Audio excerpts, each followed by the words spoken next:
कौन से धर्म के त्योहार है? सिखों के त्योहार है। बताइए सिख धर्म के संस्थापक का नाम?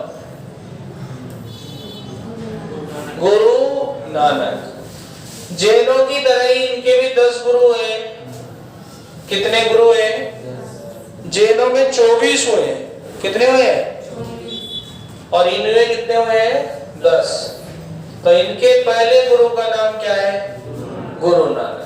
तो गुरु नानक जी की जयंती हम कार्तिक पूर्णिमा को मनाते हैं।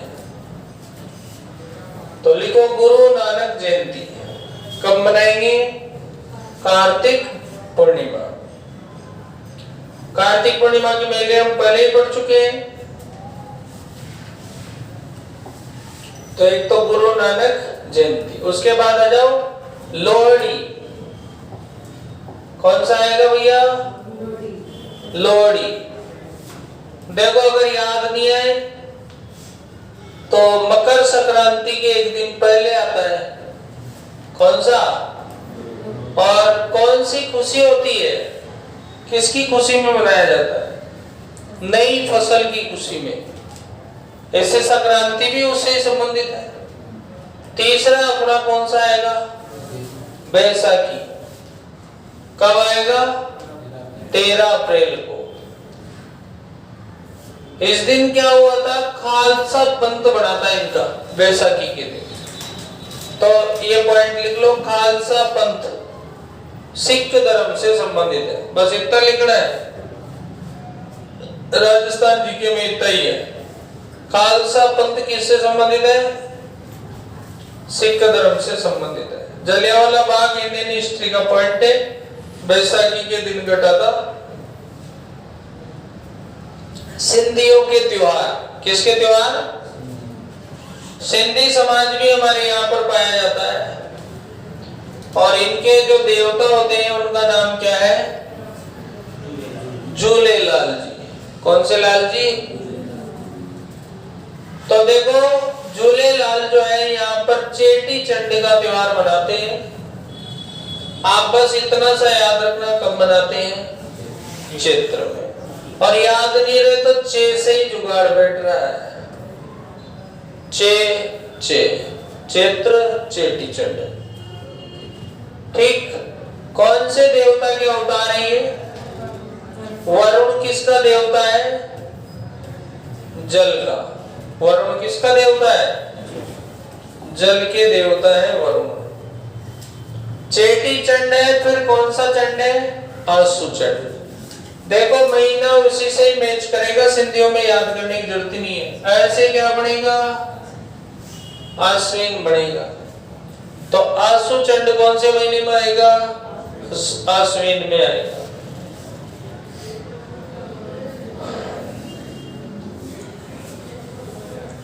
इसके बाद में ये महोत्सव, एक तो थदड़ी सातम और एक चालिया महोत्सव। केवल नाम लिखने हैं आपको। थदड़ी सातम का और चालिया महोत्सव का। चालिया महोत्सव किससे संबंधित है? बताओ। सिंधियों से। और थदड़ी सातम भी सिंधियों से। ठीक है। ये बाकी चीजें से मतलब नहीं। अब आते हैं अपन ईसाइयों की ओर। ईसाई दुनिया में सबसे बड़ा धार्मिक समुदाय है। दुनिया में सबसे ज्यादा अगर आबादी है तो वो किसकी है बताओ? ईसाइयों की है। और इनके जो त्योहार है वो इस प्रकार से हैं। सबसे पहले क्रिसमस। कौन सा आएगा? बताओ तारीख बताओ। 25 दिसंबर को आता है ये। इस दिन वो बनता है ना, एक जना बिस्कुट बांटता है। वो क्या है? Santa cloth. तो वो है। एक यहाँ पर आ जाता है नववर्ष इनका, जो सभी मनाती पूरी दुनिया ही। सबसे ज्यादा जो संस्कृति का प्रचार किया है वो इन्होंने किया है। देखो 1 जनवरी को हैप्पी न्यू ईयर तुम नहीं बोलते हो क्या? सभी बोलते हैं ना। हमें पता ही नहीं हम बोल क्या रहे हैं, है ना? पर हम बोलते हैं कि नहीं बोलते? अनपढ़, गंवार, जाहिल, पढ़े लिखे सब में प्रचार हुआ कि नहीं हुआ? और जो कुछ नहीं जानते उनमें ज्यादा हुआ। यानी कि जो कुछ नहीं जानते वो बहुत कुछ जानते हैं, उनसे ज्यादा तुम भी नहीं जानते हो। संस्कृति के बारे में वो महान है ना। अगले पॉइंट पर आते हैं। तो नववर्ष जो है 1 जनवरी को आता है, हम स्टोरी लगाते हैं। उसके बाद देखो गुड फ्राइडे, नाम क्या है गुड फ्राइडे, पर काम कैसा हो गया बैड फ्राइडे। तो देखो इसने ईसा मसीह को क्या दे दिया है, फांसी दिया है, लेकिन फांसी की जगह क्या लिखना चाहिए अपने को, सूली पर चढ़ाया गया। फांसी थोड़ी दी थी, सूली पर चढ़ाया था, है ना। तो ये आ गया अपना कौन सा गुड फ्राइडे।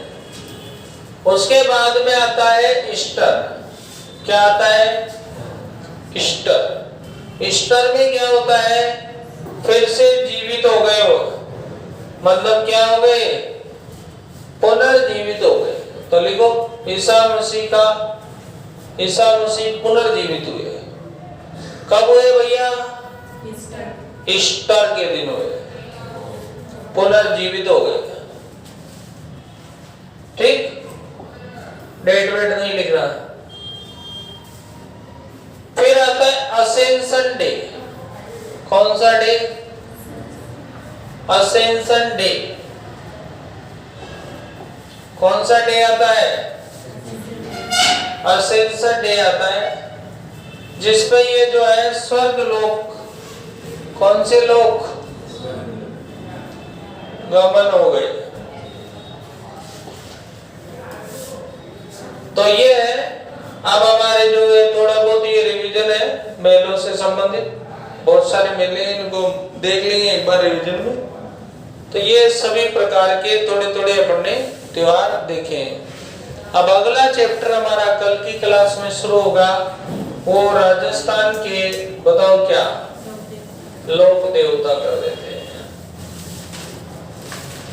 ठीक, तो ये चैप्टर है, आप लोग सब एनसीईआरटी में से और इनमें से पढ़ के आना।